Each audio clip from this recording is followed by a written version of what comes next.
দর্শক, কথায় আছে মুখে মধু অন্তরে বিষ। মুখে মধু নিয়ে ২০ ঢালা দুই বাপ বেটা ৪২০, ২০-২০ 40 আর দুজন মিলে ৮৪০। এমন দুই প্রতারক পিতা পুত্রের ভয়ঙ্কর প্রতারণা নিয়েই আমাদের নতুনভাবে যাত্রা শুরু। ক্রাইম এডিশন টিমের প্রথম অনুসন্ধান, বাপ বেটা ৮৪০।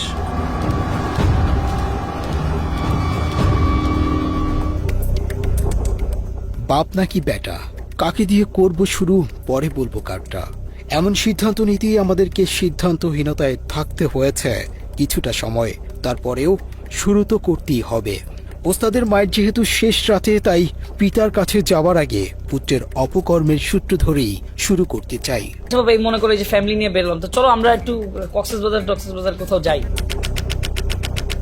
৩০ জুলাই ২০২৪, অগ্নিগর্ভ বাংলাদেশ। ছাত্র জনতার উপর চলতে থাকে অবর্ণনীয় গণহত্যা। সেই গণহত্যায় সবচেয়ে বেশি আক্রমণাত্মক ছিল মহানগর গোয়েন্দা পুলিশ, ডিবি। আরো সুনির্দিষ্ট করে বললে ডিবি প্রধান হারুনুর রশিদ ছিল সবচেয়ে ভয়ঙ্কর। তারা নিরাপত্তাহীনতার কথা বলছিলেন। এটা আমাদের দায়িত্ব, তাকে সেফটি সিকিউরিটি দেওয়া আমাদের কাজ। আন্দোলনের মূল নেতৃত্বে থাকা ৬ সমন্বয়ককে আটকের পর আন্দোলন এক প্রকার স্মিত হয়ে পড়ে। ঠিক তখনই যুক্তরাষ্ট্র প্রবাসী সাংবাদিক ইলিয়াস হোসাইন তার ইউটিউব চ্যানেলে ডিবি প্রধান হারুনুর রশিদের টেলিফোনে এক নারীর সাথে করা আপত্তিকর একটি ভিডিও আপলোড করেন। ওই ভিডিও আপলোড করার পর হারুন ছাত্র জনতার বিরুদ্ধে অভিযান বন্ধ করে নিজের উলঙ্গ ভিডিও সরানোর অভিযানে ব্যস্ত হয়ে যান। ওই দিন বিকেলেই হারুনুর রশিদ ইউটিউবার তৌহিদ আফ্রিদিকে তার কার্যালয়ে আসতে বলেন। যেভাবেই হোক সোশ্যাল মিডিয়া থেকে তার আপত্তিকর ভিডিও সরাতে তৌহিদ আফ্রিদিকে অনুরোধ জানান। হারুনের ভিডিও সরাতে আফ্রিদি প্রথমেই বাসা থেকে তুলে আনেন সোশ্যাল মিডিয়া এক্সপার্ট মোহাম্মদ জুবায়েরকে। জুবায়ের জানান, রাতভর তাকে ডিবি কার্যালয়ে আটকে রেখে বিভিন্ন পেজ থেকে হারুনের ভিডিও সরাতে বাধ্য করে তৌহিদ আফ্রিদি। ইন্টারনেট সমস্যার মধ্যেও ফেসবুকের সাথে যোগাযোগ করে, টেলিগ্রামের সাথে যোগাযোগ করে সেগুলো রিমুভ করার জন্য যাবতীয় কমিউনিকেশন করতে থাকি। তো এরপর দিন দুপুরের দিকে ডিবি হারুন সাহেবের সাথে আমার দেখা হয় ডিবিতেই। তো উনিও তখন আমাকে নির্দেশনা দেয় যে যাতে করে ভিডিওটা কোথাও না থাকে সেটার বিষয়ে প্রয়োজনীয় ব্যবস্থা নিতে। তখন ডিবিতে আমার সাথে সমন্বয়ক যারা ছিল ওদের সাথে আমার দেখা হয়। ওইখানে আমার সাথে 2-3 জনের সাথে দেখা হয়েছিল, তখন তারা ওইখানে আটক অবস্থায় ছিল। এরপর আমি ডিবিতে লাঞ্চ করি। লাঞ্চ করার পরে বাসায় চলে আসি। বাসায় চলে আসার সময় ডিবি থেকে আমাকে বলা হয় যে কোনো প্রয়োজনে তারা আমাকে আবার ডাকবে। দর্শক, ডিবি প্রধান হারুনুর রশিদ তার নগ্ন ভিডিও সরাতে প্রথমেই কেন তৌহিদ আফ্রিদির কাছে গিয়েছিলেন, সেটাই আমাদের আজকের অনুসন্ধানের মূল বিষয়। তৌহিদ আফ্রিদিকে শুধুই একজন ইউটিউবার মনে করলে ভুল হবে, বরং আফ্রিদিকে মনে করা হতো একজন অনলাইন মাফিয়া, যার নিয়ন্ত্রণে চলতে হতো সোশ্যাল মিডিয়ার জনপ্রিয় সব কন্টেন্ট ক্রিয়েটরদেরকে। কথা মতো না চললেই শুরু হতো নির্যাতন। আফ্রিদির কথা না শুনেও উপায় নেই, কারণ ডিবি, এসবি, সিআইডি, এটিইউ কিংবা সিটিটিসির শীর্ষ কর্মকর্তাদের সাথে আফ্রিদির ছিল চরম ঘনিষ্ঠতা, যে কারণে সোশ্যাল মিডিয়া জড়িত যে কোনো কাজে এসব গোয়েন্দা সংস্থা তৌহিদ আফ্রিদিকে কাজে লাগাতো। আমাদের কলিজার টুকরা আমার চাচা হারুন কাকা। ৩০ জুলাই রাতে ডিবি প্রধান হারুনুর রশিদের গোপনাঙ্গ ওপেন হবার পর আব্দুল্লাহ আল ইমরান নামে আরেকজনকে তুলে আনা হয়। হারুনের নগ্ন ভিডিও সরাতে তাকেও জোরপূর্বক বাধ্য করা হয়। টিভির হারুনের বেসিক্যালি একটা ভিডিও ভাইরাল হয়। তো ওই ভিডিওটা রিমুভের জন্য আমাকে নক করে, এন্ড আমি বেসিক্যালি ওইটা রেকর্ড করে রাখি সেকেন্ড পার্টে।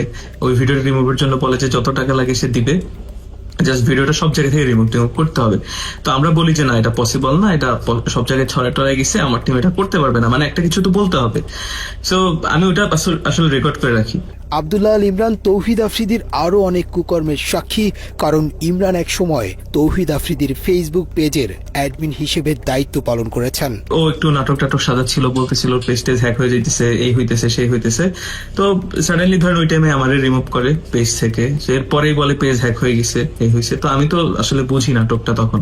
আব্দুল্লাহ আল ইমরান আফ্রিদির অপরাধের জগৎ থেকে বেরিয়ে যেতে চেয়েছিলেন, কিন্তু আফ্রিদির সাথে থেকে আওয়ামী লীগের পক্ষে কাজ না করতে যাওয়ায় খেসারত দিতে হয়েছে তাকে। ট্রেনে যখন আমি পোস্ট করি একটু ইনডিরেক্টলি যে ইনফ্লুয়েন্সারদেরকে আমি ইনফ্লুয়েন্সা বলি অ্যান্ড বড়লোকের এক ছেলে এরকম ম্যানেজ করতেছে এই সেই হয়, তো তখন আসলে আলটিমেটলি পোস্টটা একটু যখন রিচ পাওয়া শুরু হয় তখন আমি মানে প্রশাসনিক জায়গা থেকে লাইক যেটা সিটিটিসি ছিল ওই টাইমে, তো ওই জায়গার এক কর্মকর্তা থেকে আসলে ফোন পাই। ইমরানের সাথে আফ্রিদির একটি গোপন ফোন রেকর্ড আমাদের হাতে এসেছে, যেখানে দেখা যায় আওয়ামী লীগের পক্ষে কাজ করতে রাজি না হয় ইমরানকে সরকারি বাহিনীর ভয় দেখানো হচ্ছে। হ্যাঁ ভাই, কথা বললাম, ওরা বললো যে ভাই এটা পসিবল হবে না, কারণ হচ্ছে অনেক জায়গায় চলে গেছে, তো অনেকে রাইট ম্যানেজারে আছে, তো এতগুলো ভিডিও আসলে এগুলো এভাবে রিমুভ করতে পারবে না। মানে ফেসবুক থেকে 90% রিমুভ করলেও হয় ভাই এখন আসলে পসিবল হবে না, ওরা এটাই বললো যে ভাই মানা করে দেন, এটা পসিবল হবে না এভাবে। এটা কি ড্রাইভে যাচ্ছে না? হ্যাঁ, ড্রাইভ, টেলিগ্রাম গ্রুপ, ইভেন অনেক ওয়েবসাইট, আমার সিআইডি থেকেও ফোন দিছিল, পসিবল তো না। বলছি যে আমি তো ঢাকার বাইরে, এখানে নেটওয়ার্কের অবস্থা বাজে, অ্যান্ড সেকেন্ড থিং হচ্ছে কথা বললো যে এটা আসলে ওইভাবে পসিবল না। ডিবি প্রধান হারুনের পক্ষ হয়ে তৌহিদ আফ্রিদি কল করার কিছুক্ষণ পরেই আব্দুল্লাহ আল ইমরান ফেসবুকে একটি পোস্ট করেন। এর কিছুক্ষণ পরেই সিটিটিসি থেকে ইমরানকে একজন কল করে পোস্টটি সরিয়ে ফেলতে বলেন। তুমি আফ্রিদিকে নিয়ে একটা পোস্ট দিয়েছো, এটা আমি কোনো আফ্রিদি বা কারো করে কোনো পোস্ট করি নাই, আমি একটা পোস্ট করছি, সেটা হচ্ছে ইনফ্লুয়েন্সার নিয়ে। ওইটা করে দরকার নেই, ওই পোস্টটা রাখার দরকার, ওইটাতে একটা ঝামেলা তৈরি হয়। তুমি তো আমার তো করে আন্দোলনের পক্ষে বা ওদের কোনো পোস্ট দাও বা ব্যক্তি হিসেবে যখন গোষ্ঠী বিশেষ করে দিও না, তাতে কিছু ওই জায়গায় ঝামেলা হচ্ছে বা না, দেখো যে আমার পর্যন্ত আসছে। আফ্রিদির সাথে দীর্ঘদিন কাজ করেছে এমন আরও অনেকের সন্ধান আমরা পেয়েছি, যাদের সবার গল্প প্রায় একই রকম। তৌহিদ আফ্রিদির নির্যাতনের শিকার হয়েছেন জনপ্রিয় কন্টেন্ট ক্রিয়েটর স্বপন আহমেদ। প্রায় এক বছর আমার ইউটিউব চ্যানেল, ফেসবুক পেজ সবকিছু ডিবির হাতে ছিল। ফার্স্ট দিন যখন আমি ডিবি অফিসে যাই, ওই দিন পিছন থেকে একজন ডিবি বলতেছিল যে স্বপন ভাই কার সাথে লাগতে গেছেন, আপনি জানেন না ডিবি হারুনের কি লাগে আফ্রিদি, আপনি আফ্রিদির সাথে লাগতে গেছেন।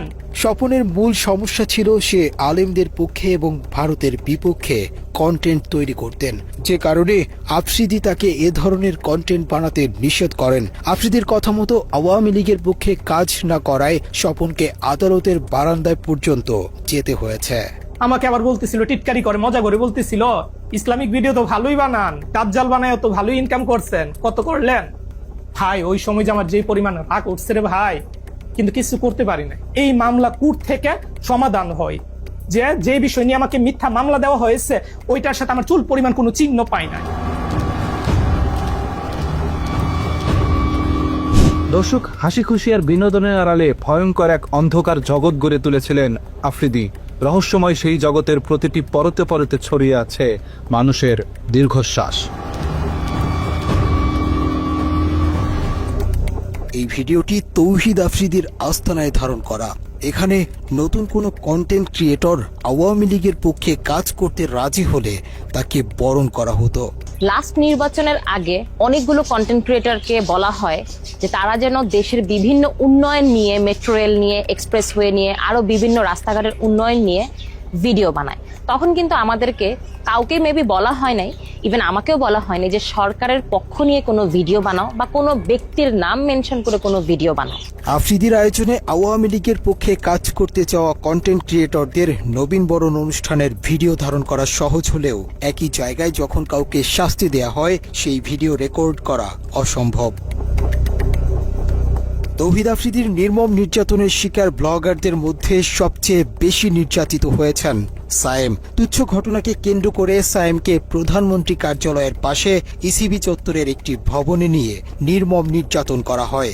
আজকে ওঠার মতো তথ্য হলো নির্যাতনের সময় আফ্রিদির সাথে একজন ব্রিগেডিয়ার জেনারেল সহ আরো ঊর্ধ্বতন অনেকে উপস্থিত ছিলেন। এখানে পায়ের উপর পা তুলে বসে হচ্ছে একটা বেনসন সিগারেট চাইলো, সিগারেট ধরায় বলতেছে ভাই এবার বিচার করেন। তো ওইখানে ব্রিগেডিয়ার জেনারেল কোভিড থেকে স্টার্ট করে কয়েকজন ছিলেন এবং ওখানে বলতেছিলেন যে বাকি এটা হচ্ছে ইসিবি চত্বরের ওয়াসি টাওয়ার, মানে বেধড়ক মারধর স্টার্ট করে আফ্রিদি নিজে। ও এক হাতে সিগারেট খাইতে থাকে আর এক হাতে আমাকে ঠাস ঠাস করে প্রায় মানে আমি তো গুনতে পারি নাই, কারণ আমি তো অনেক মারধরের শিকার হয়েছি। প্রায় 30 থেকে 35টা থাপ্পড়ও আমাকে মারে, খুব জোরে জোরে। আর আমি স্টিল বসেছিলাম, যে আসলে মানে আমাকে বসাই রাখছিল এরকম একটা চেয়ারের মধ্যে, যে আমার আসলে নড়াচড়া করার কোনো ওয়ে ছিল না। অ্যান্ড তখনই বুঝতেছিলাম যে এই পুরো অফিসটা আসলে ওর আন্ডারেই চলে, কারণ যেখানে বসে ও সিগারেট খাচ্ছে, মেজরের সামনেও সিগারেট খাচ্ছে, পরিচয় দিচ্ছে ব্রিগেডিয়ার কবির, সেখানে প্রাইম মিনিস্টারের সাথে ছবি, এন্ড আমাকে বলতেছে এখানে অনেক এমপিরা এসে মারধরের শিকার হয়, মাইক খেয়ে যায়, এরপরে ওদের শিক্ষা হয়, আর যদি শিক্ষা না হয় তাহলে গুম করে দেওয়া হয়। তো এরপর থেকে আসলে আমরা জিম্মি হয়ে যাই যে ও তো এরকম একটা বাজে ভিডিও আমাদের করে রাখছে। সরকারি বাহিনীর কর্মকর্তাদের সামনেই আফ্রিদি সায়েমের মাথায় পিস্তল ঠেকিয়ে গুম করে ফেলার ভয় দেখায়। তোকে এখন গুম করে দেওয়া, তোর লাশ কই পড়বে এটা তোর মা বোনও খুঁজে পাবে না, তোর তো বাপ নাই, তুই তো বুঝবি না, তোর মা বোন তোরে হারাইলে বুঝবে। তুই যাই হবে তোর সাথে এটা তুই সহ্য করে নিস। ওর বাবার আর্মসের বিজনেস 2009-10 থেকে, মানে এইভাবে আমাদেরকে বলে অনেক ভয় দেখাইতো। তো ওইখানে ও নিজে পিস্তল নিয়ে যায়, আমাদেরকে পিস্তল দেখাইতে যায়। আমাদের অনুসন্ধানে আফ্রিদির নির্মম নির্যাতনের প্রত্যক্ষদর্শী আরেকজনকে পেয়েছে, যিনি দুঃখ সহ সেই দিনগুলোর ভয়াবহতা তুলে ধরেছেন। কোনো না কোনো ভাবে একটা ভিডিও করবে, উল্টাপাল্টা কোনো একটা ভিডিও করবে, ধরেন ওটাও যদি মানে এনাফ এভিডেন্স না হয় এটা ব্ল্যাকমেলের ক্ষেত্রে, তখন ও কী করবে, একটা মেয়ে দিয়ে দিবে, মেয়ে দিয়ে। কারণ ওই জিনিসটা তো ভাই মানুষের সমাজে কলঙ্কিতভাবে মানুষ দেখে বা ওরা খারাপ চোখে দেখবে। সো ওই রকম কোনো না কোনোভাবে ওই মানুষটার অপদস্থ করার জন্য ওই রকমভাবে ওরে ডাউনফলে আনানোর পর দেন ওই মানুষটা তো জানে না, ওই মানুষটা জানে সে এনজয় করছে, পার্টি করছে।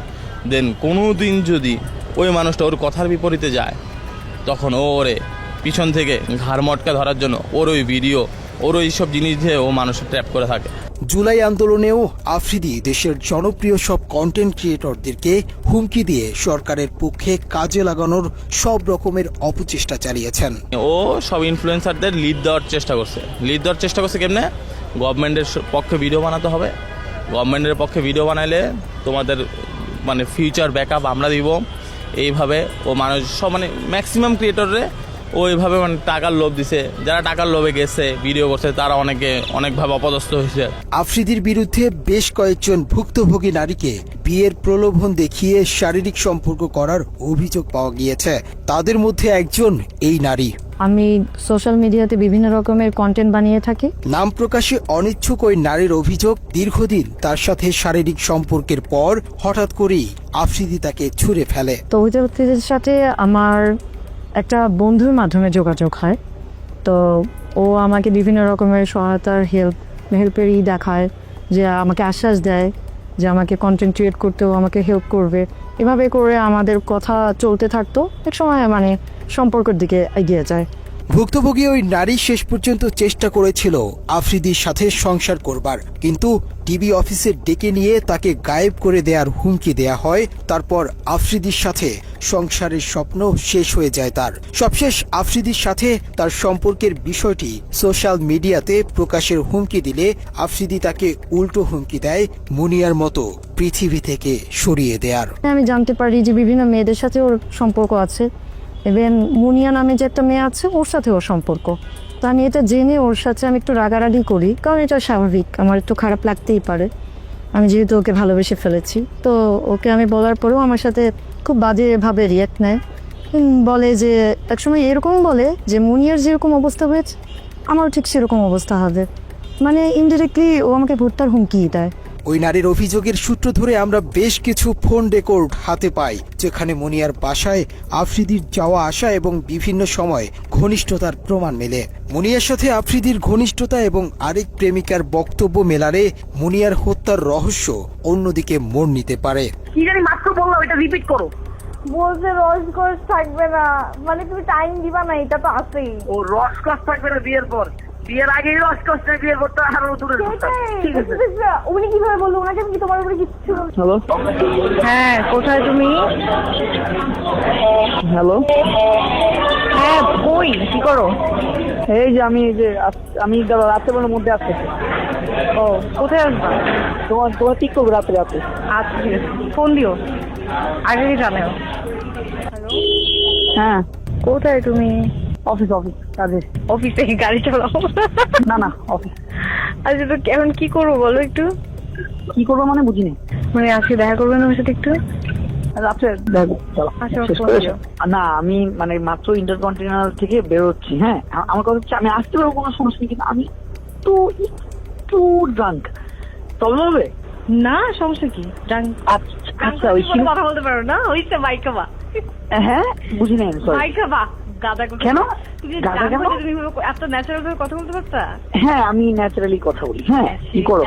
আচ্ছা যাক একটু 1%। হ্যাঁ এটা আমি একটু জানা রাখলাম। আর এই আমি আসছি এত দুষ্ট কেন তুমি? এসব ছাড়াও ডিবি হারুনের ক্ষমতায় আরেকজনের গার্লফ্রেন্ডকে বাগিয়ে নিয়ে বিয়ে করেছেন আফ্রিদি। শামসুল আরেফিন নামের একজনের সাথে আফ্রিদির বর্তমান বউ রিসার ছিল প্রেমের সম্পর্ক। পরে আরেফিনকে নানাভাবে হুমকি দিয়ে হারুনের দাপটে রিসাকে বিয়ে করে আফ্রিদি। রিসার সাথে আমার সম্পর্ক হয়, আমার থেকে বেশি সেই আমাকে বেশি ভালোবাসতো। হঠাৎ করে আমার একদিন রাতের বেলা রাত 12টা 12:30টার দিকে ফোন আসে। তো ফোন এসে বলে যে আমি ডিবি কার্যালয় থেকে বলছি, আপনি বলে কোন মেয়েকে ডিস্টার্ব করেন। তা আমার ধারণা হলো আমি তো কোনো মেয়েকে ডিস্টার্ব করি না, কারণ আমার সাথে অলরেডি রিসার একটা ভালো সম্পর্ক, সামনে বিয়ে হবে। তো ডিস্টার্ব যদি নেক্সট টাইম করি তারা বলে আমাকে ডিবি কার্যালয়ে নিয়ে যাবে। বলতে বাধ্য হলাম যে একটা সুন্দর সম্পর্ক, সে আওয়ামী লীগের পাওয়ারে, ডিবি হারুনের পাওয়ারে এবং তার প্রশাসন দিয়ে আমাকে হ্যাস্ত করার চেষ্টা করছে। কিন্তু আমি তো একটা সাধারণ মানুষ, তাই আমি এই জিনিসগুলা নিয়ে কোনো আর আগাই নাই। ইভেন আমি এটাও শুনছি যে তৌহিদ আফ্রিদির সাথে যখন রিলেশনশিপ হয়, তারপরে মুনিয়ার সাথে, বসুন্ধরার যে মুনিয়ার সাথে তৌহিদ আফ্রিদির একটা রেকর্ড ফাঁস হয়েছিল। তো ওই সময় রিসার সাথে ওর সম্পর্ক নষ্ট হয়ে গেছিল। রিসাকে ও বিয়ে করার কারণ হলো একটা ট্র্যাপে পড়ে গেছে রিসা, কারণ তৌহিদ আফ্রিদির চরিত্র তো ওরকম ভালো ছিল না। তো একটা ট্র্যাপে পড়ে গেছে, তার মধ্যে শেখ হাসিনা পালাইছে, শেখ হাসিনা সরকার চলে গেছে, আওয়ামী লীগ চলে গেছে। তো ওই পারপাসে ও রিসাকে বিয়ে করছে। আফ্রিদির বিরুদ্ধে এখন পর্যন্ত মোট 2টি মামলার তথ্য পাওয়া গেছে। এসব মামলার মধ্যে যাত্রাবাড়ি থানার CR 565/24 নম্বর মামলার অভিযোগে বলা হয়েছে জুলাই আন্দোলনে আসাদুল হক বাবু নামের এক বিক্ষোভকারীকে সরাসরি হত্যার পরিকল্পনা ও বাস্তবায়নে কাজ করেছে তৌহিদ আফ্রিদি। মামলার অভিযোগে আরও বলা হয়েছে আন্দোলনের সময় যাত্রাবাড়িতে হাসিনার পক্ষে অস্ত্র সরবরাহ করেছে তৌহিদ আফ্রিদি। মামলা তো এটা চলমান অবস্থায় আছে আর কি। আমরা এটা তো মানে এখনো আমরা আন্ডার ইনভেস্টিগেশনে আছে, এই পর্যায়ে আছে। একই সাথে বাড্ডা থানায় আফ্রিদির নামে আরও একটি হত্যা চেষ্টা মামলা রয়েছে। মামলার বাদী জুলাই আন্দোলনে আহত মোহাম্মদ দুর্জয় আহমেদ আফ্রিদিকে 46 নম্বর আসামি করে এজাহারে উল্লেখ করেন 2024 সালের 20 জুলাই মধ্য বাড্ডা ইউলুপ এর নিচে অবৈধ অস্ত্র দিয়ে আন্দোলনকারীদের উপর এলোপাথারি গুলি চালায় আফ্রিদি, যার একটি গুলি লাগে জুলাই যোদ্ধা দুর্জয়ের বাম চোখে। প্রিয় দর্শক, অনুসন্ধানের শুরুতেই আমরা বলেছি ক্রাইম এডিশনের আজকের পর্বের নাম বাপবেটা 840। আমরা এতক্ষণ অর্ধেক নিয়ে আলোচনা করেছি, কিন্তু আমাদের অনুসন্ধানে উঠে আসা অপরাধ নামার অর্ধেকখানি করিয়াছে পুত্র, অর্ধেক তার বাপ। নাসির উদ্দিন সাথী জন্মদাতা কিনা সেটা বলা মুশকিল, তবে খাতা কলমে তৌহিদ আফ্রিদির বাবা। খাতা কলমে কেন সেই আলাপে যাওয়াটা ঠিক হবে না, তার চেয়ে নাসির উদ্দিন আমল নামাতেই থামা যাক। নাসির উদ্দিন সাথী এবং তৌহিদ আফ্রিদির প্রতারণার হাতে খড়ি পারিবারিকভাবেই হয়েছে। একসময় নুন আনতে পান্তা ফুরানো সাথীর অর্থবিত্তের পুরোটাই জোর জবরদস্তি আর 2 নম্বরি করে কামানো। কাঁথা বালিশ মাথায় নিয়ে লঞ্চে চড়ে ঢাকায় আসার আগে জমি দখলের কৌশলটা সাথী বরিশাল থেকেই অনুশীলন করে এসেছেন। নাসির উদ্দিন সাথীর উত্থানের একমাত্র সিঁড়ি মাই টিভি, কিন্তু সেই মাই টিভি দখলের ভয়ঙ্কর গল্প শুনলে আতকে উঠবেন। নাসির উদ্দিন সাথী নিজেকে মাই টিভির চেয়ারম্যান দাবি করলেও তিনি ছিলেন মাই টিভির একজন কর্মচারী মাত্র। অনুসন্ধানে আমরা বিলকিস বেগম নামে এক নারীর সন্ধান পেয়েছি, যিনি মাই টিভির আসল প্রতিষ্ঠাতা। বিলকিস বেগমের আস্থাভাজন কর্মচারী নাসির উদ্দিন সাথী যেভাবে মাই টিভি দখল করেছেন, সেই গল্প সিনেমাকেও হার মানাবে। নাসির উদ্দিন সাথীর সাথে আমার পরিচয় ছিল। ও একটা এডিটিং হাউস ছিল শান্তিনগরে। ও সব জায়গায় সিডি দিত, সব প্রত্যেকটা চ্যানেলে সিডি দিত। ও আমাকে সিডি দিতে আসছে, সিডি দিতে আইসা পরিচয় হয়েছে। তখন ওই যে আসতে যাইতে যাইতে যাইতে যাইতে একটা কোনো সম্পর্ক সৃষ্টি হয়েছে, ভাই বোনের সম্পর্ক, সেই সুবাদে সে আমার চ্যানেলে রয়েছে। ও তো টাকা পয়সা ছিল না, একটা সময় কোনো টাকা পয়সা ছিল না, বড়লোক হয়েছে। ও মানুষকে বলছে যে আমি মাইটিভির মালিক, বলে বলে মানুষকে ঠকায় টাকা নিছে, মালিক বানাবে। কিন্তু ও তো মালিক বানাতে পারবে, মালিক তো আমি বানাতে পারবো, কারণ প্রতিষ্ঠানের মালিক আমি বানাতে পারবো। ও সবার কাছে টাকা নিয়ে আনিয়া তারপরে ওই মালিকগুলো হয়েছে। ওর একটা হাউস ছিল, ও একটা এডিটর ছিল, জাস্ট একটা একজন এডিটর। মাইটিভি দখল করেও ক্ষান্ত হননি। বিলকিস বেগমকে নানাভাবে হত্যারও চেষ্টা করেছিল নাসির উদ্দিন সাথী। এখনও আমি চলতে পারি না রাস্তায়, ও আমাকে বাইরের ওর দিয়ে লোকজন দিয়ে আমাকে অ্যাটাক করে, আমাকে ভয়ভীতি দেখায় যে মাই টিভি আপনি চালাবেন না, মাই টিভিতে আপনি আসবেন না, মাই টিভি আমরা চালাবো। তাতেই সব দিকেই লাগায় রাখছে লোকজন, এরকম সন্ত্রাস পার্টি, এগুলো আমাকে হয়রানি করে, এখনও করতেছে। মাইটিভির চেয়ারম্যানের ছেলে পরিচয় দিয়ে সম্ভ্রান্ত বিত্তবান পরিবারের সন্তান হিসেবে হেলিকপ্টারে ঘুরে বেড়ানো তৌহিদ আফ্রিদির পিতা ছিলেন বিলকিস বেগমের স্বল্প বেতনের কর্মচারী। এক সময় যার 10 টাকার জন্যও বিলকিস বেগমের কাছে হাত পাততে হতো। আওয়ামী লীগ থাকতে আওয়ামী লীগের ক্ষমতা দেখায়া ও ডিবি হারুনকে দিয়ে আমাকে অ্যারেস্ট করাইছে। 2 দিন আমি জেলও ছিলাম। বাংলাদেশে যারা অন্যায়ভাবে একটা মিডিয়া একটা সবার কাছে একটা গ্রহণযোগ্য, সেই মিডিয়া নিয়ে সে করছে, প্রতারণা করছে আমার সাথে, মিথ্যা করে সে চালাচ্ছে। সে তার পকেটে ছিল 10 টাকা, সে কোটি কোটি টাকার মালিক হয়েছে আমার মাই টিভি দিয়ে। এবং উল্টা আমাকে মামলা দিয়ে হয়রানি করে দূরে রাখছে। ও টাকা ইনকাম করে ও নিচ্ছে, আমার প্রতিষ্ঠান ইনকাম করে ও। পকেটে 10 টাকা না থাকার সাথে আজ হাজার কোটি টাকার মালিক। প্রতারণার মাধ্যমে দখল করা এক মাই টিভির ওপর ভর করে সাথীর পরিবারের সবার ঘরে লাল নীল বাতি জ্বলছে আর অন্ধকার হয়েছে অনেকের ঘর। এলাকায় বিভিন্ন মানুষের বাড়িঘর দখল করে মাই টিভির সাইনবোর্ড ঝুলিয়ে দিয়েছে নাসির উদ্দিন সাথী। আমার এই নতুল্লাবাদের জায়গা ক্ষমতার বলি ভুয়া কাগজপত্র দিয়া, আর আমার এই 1 বছর টিভিতে দেয় অমুক সমুক আমি ইত্যাদি আমার কেনা জায়গা আমি সব করে রায় পাইছি, 10 কোর্টে, হাইকোর্ট, সুপ্রিম কোর্ট, কিন্তু ক্ষমতার রায় পাই।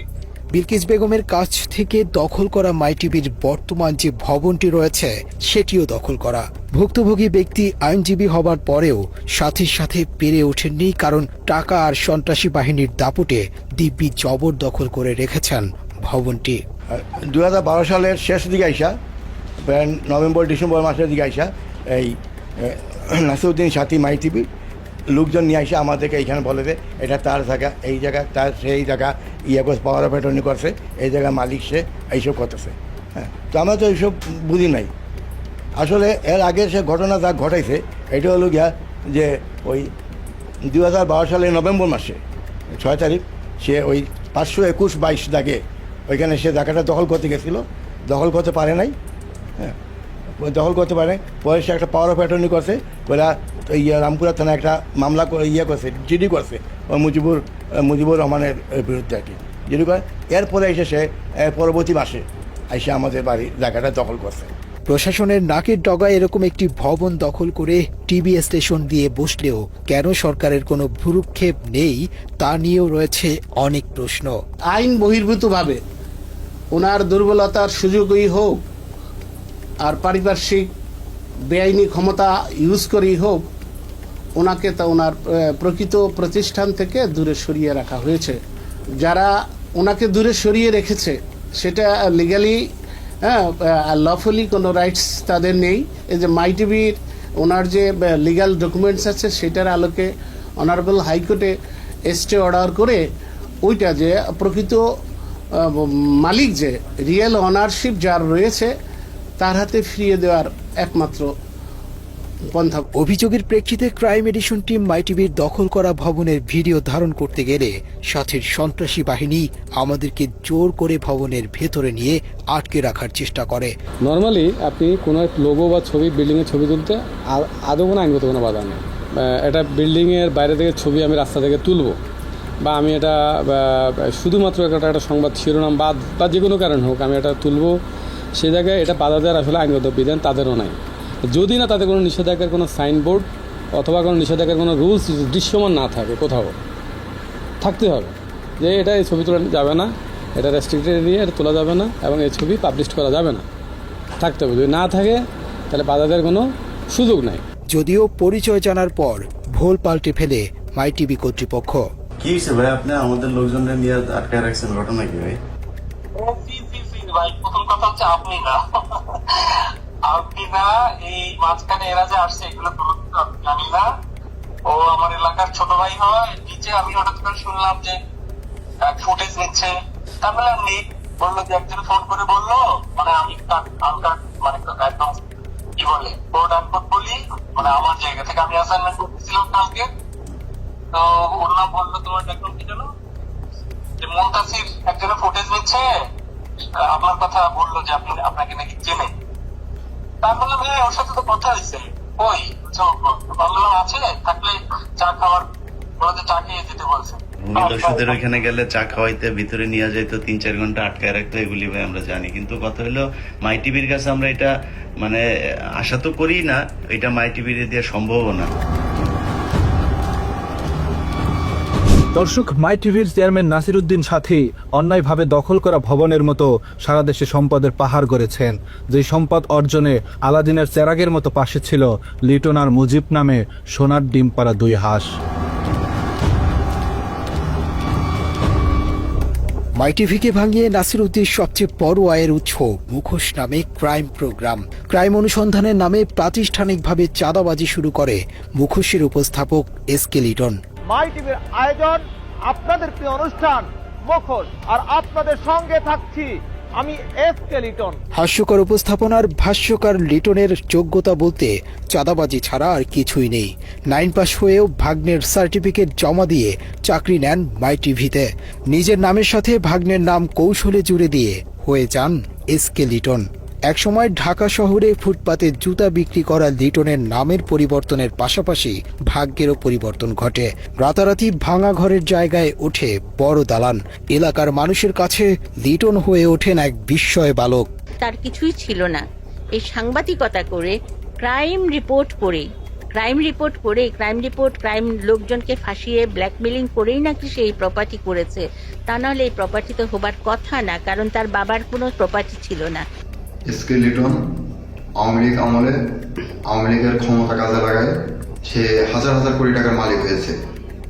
এসকে লিটন 15 থেকে 20 বছর আগে সে হচ্ছে গিয়ে তার বাসায় ভাত হইতো না, তার বাপ ভ্যান চালাতো। উপরতলায় এসে দোতলায় বসে থাকে, তার ম্যানেজার দিয়ে কথা বলাই।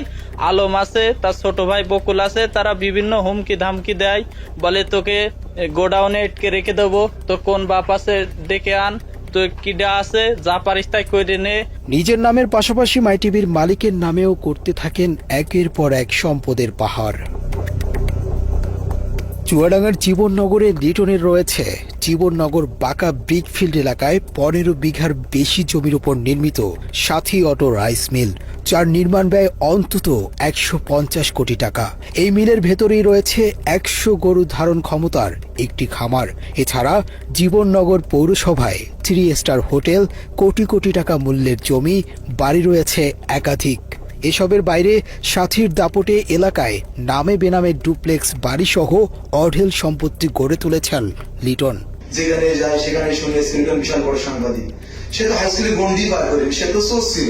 শুনছি ছাগল মাগল চুরি করতো। তার হচ্ছে যে পেরাতলে যে বট গাছ আছে, যে রাখালসার মাজারের বট গাছে তাকে বেঁধে বিচার করা হয়েছিল। একটা মুরুক্ষ একটা ছাগল চোর মানুষ আওয়ামী লীগের সময় নাকি বিশাল বড় সাংবাদিক। পরস্পর আমাদের অত্যাচারের উপরে অত্যাচার, আর গরম পানির জন্য আর আমাদের এই মাঠটা মানে বিচ্ছিন্ন হয়ে যাচ্ছে। গত বছর 3 বিঘে ধান পুরা পচে গিয়েছে, এই জন্য তাকে বলা হয়, কিন্তু মিলের কাছে গেলে তারা হুমকি দেয় এবং মারতে যায়।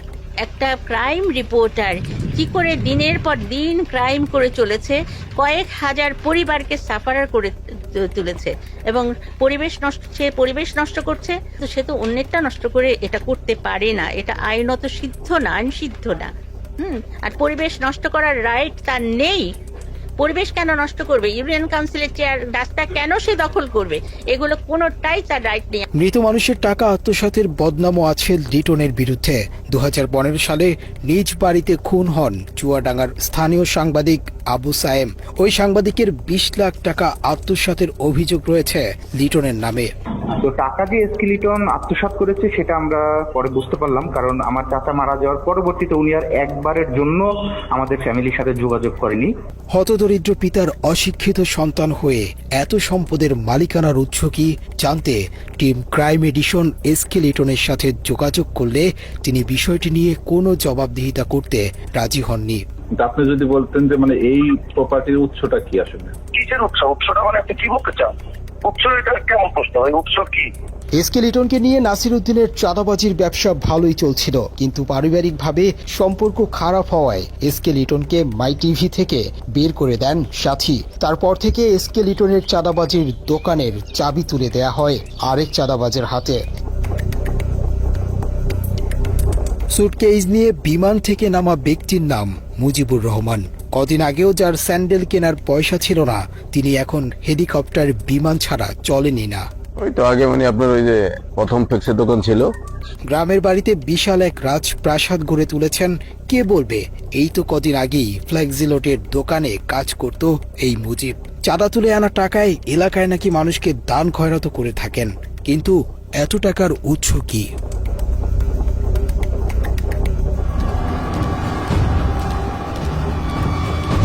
প্রিয় দর্শক, অভিনব প্রতারক নাসির উদ্দিন সাথী এবং তার কুপুত্র তৌহিদ আফ্রিদি সম্প্রতি শিক্ষার্থী হত্যা চেষ্টা মামলায় আটক হয়েছেন, কিন্তু আটকে রাখা যাবে কিনা বলা মুশকিল, কারণ আইন তার নিজস্ব গতিতে চললেও সাথী এবং আফ্রিদি মনে করেন তাদের গতি আইনের চেয়েও অনেক বেশি।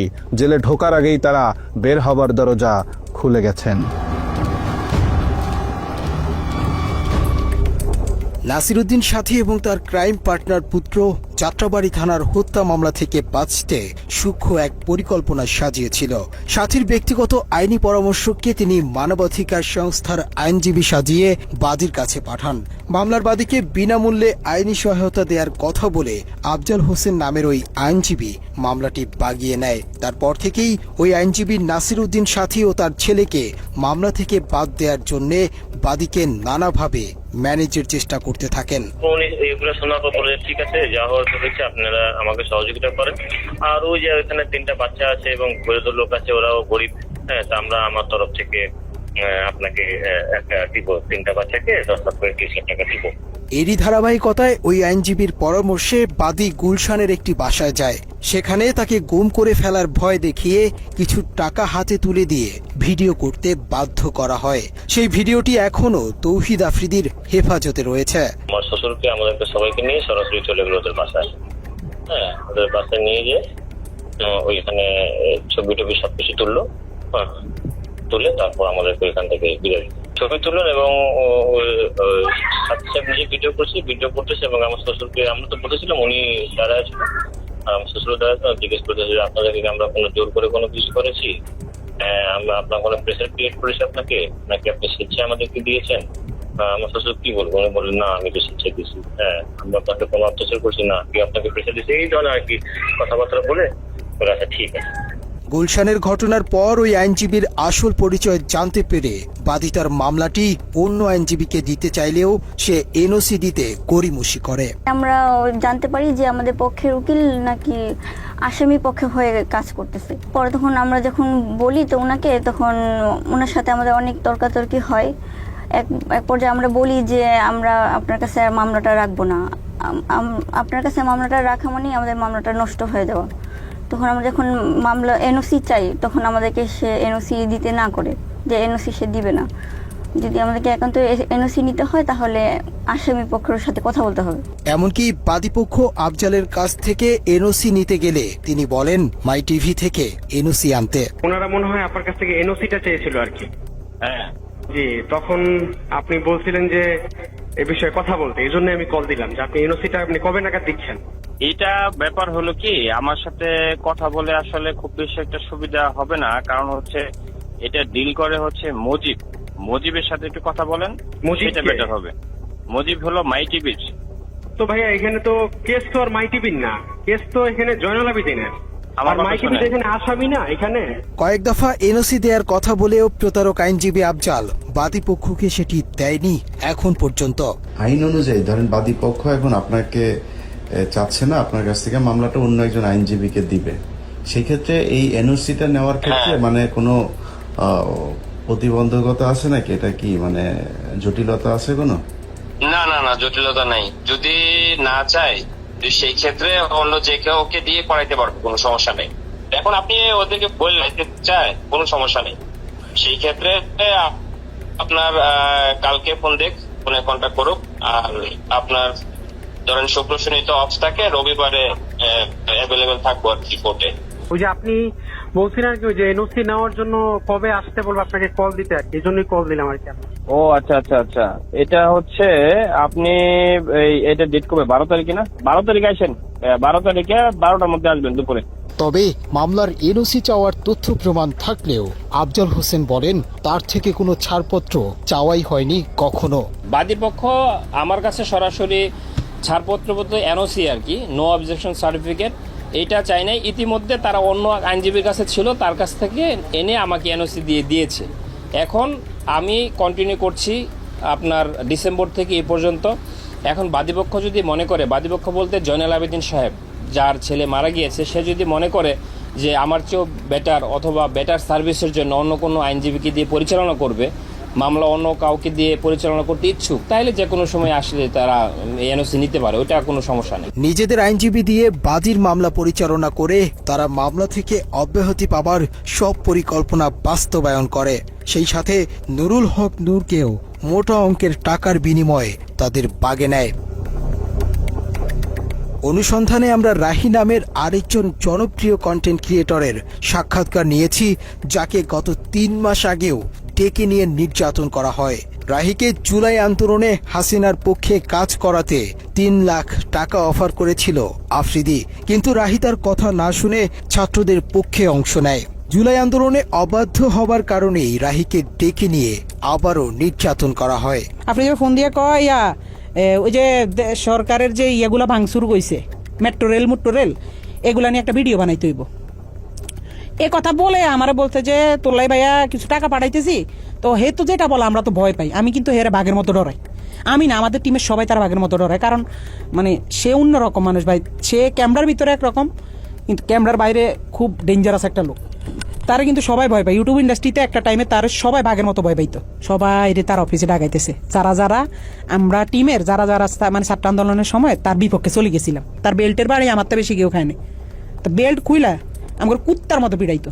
এই সময় তাকে ভিডিও কলে একজনের সাথে কথা বলিয়ে দেয়া হয়, যাকে বাংলাদেশের ভবিষ্যৎ প্রধানমন্ত্রী হিসেবে তার সাথে কথা বলানো হয়।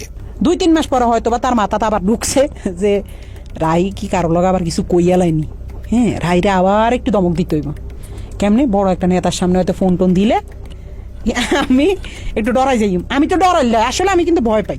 তো হঠাৎ একদিন রাইতে আমি নোয়াখালী 10:30 11টার দিকে হঠাৎ একটা ভিডিও কল, তো ওই দাফে দিয়ে তো আবার তলপেটে কামড় দিয়েছে। আল্লাহ এতদিন পর হঠাৎ কল দিয়ে আবার কি জানি কি কয়, হঠাৎ ফোন দিয়ে কয় শুন তোর লগে একজনের সাথে একটু কথা বলাই দিব, বুঝছস রাহি? পর আমি কই জি ভাইয়া, কোনো সমস্যা নেই বলেন। পরের দিন দেখলাম হঠাৎ করে বিপিনুর ভাইয়ের সাথে আমার কথা বলাই দিছে ভিডিও কলে। আমার কইতেছে একজনের সাথে তোর কথা বলাই দিব, সে কিন্তু নেক্সট বাংলাদেশের অনেক বড় মাপের একজন কেউ হবে, প্রধানমন্ত্রী বা মানে ভালো একটা পদে যাবে। তো পরে আফ্রিদি ভাইকে বুঝছসই তো তোর ভাইয়ের অবস্থানটা? আমি কি জি ভাইয়া বুঝছি, পরে কথা সাবধানে থাকিস, ঠিক আছে? আমি কি জি ভাইয়া ঠিক আছে। শুধু বুঝাইছে যে তার লগে বিশাল বড় বড় হাত আছে, এই জন্য সে দেশে খুব রিল্যাক্স আছে, মানে বুঝাইছে এটা। তৌহিদ আফ্রিদি 5 আগস্টের পর দেশ ছেড়ে পালিয়েছিল। এরপর আসামি হয়েও আইনজীবী দিয়ে বাদীর মামলা পরিচালনা করা এবং নুরুল হক নূরকে নিজেদের পকেটে নেয়ার পরেই আফ্রিদি সাহস করে আবারও দেশে ফেরেন। 5 আগস্টের পরে 2 মাস 3 মাস সে আসে নাই, তখন আলহামদুলিল্লাহ বলছিলাম যে আল্লাহ সে না আসুক, সে তার মতো থাকুক, আমরা আমাদের মতো থাকি। আমরাও তার কাছে যাইতাম চাই না, সেও আমার কাছে না আসুক। যে মানুষ 5 আগস্টের পরে আইসা দেশে স্টে করছে, সুন্দরভাবে থাকছে, আল্লাহ তো আপনার সুযোগ দিছে, কিন্তু না আপনার ভিতরে তো ওই মনুষ্যত্ব না। আপনি শুধু রিভেঞ্জ, কারে কারে ধরবেন, কারে কারে মারবেন, কারে কারে কি করবেন, আপনার মনের মধ্যে শুধু এইসব হারামি। আল্লাহ কি আপনার ছাড় দিব? এসব কারণে তো আল্লাহ মানে ছাড়ে না। এভাবেই বাপ বেটা মিলে তিলে তিলে গড়ে তুলেছেন অপরাধের এক ভয়ঙ্কর সাম্রাজ্য। আমরা বৈষম্যহীন স্বাধীন এই দেশে এরকম অপরাধীদের দৃষ্টান্তমূলক শাস্তি দেখতে চাই। বাবার টেলিভিশনকে কাজে লাগিয়ে আর কোনো পুত্র যেন তৌহিদ আফ্রিদির মতো ভয়ঙ্কর অপরাধী হয়ে উঠতে না পারে। দর্শক, আজ এ পর্যন্তই। আবারও দেখা হবে ক্রাইম এডিশনের নতুন কোনো পর্ব নিয়ে। বাংলা এডিশনের সাথেই থাকুন। অন্ধকারে আলো খুঁজতে আমরাও আছি আপনাদেরই সাথে। ভালো থাকবেন সবসময়। আল্লাহ হাফেজ।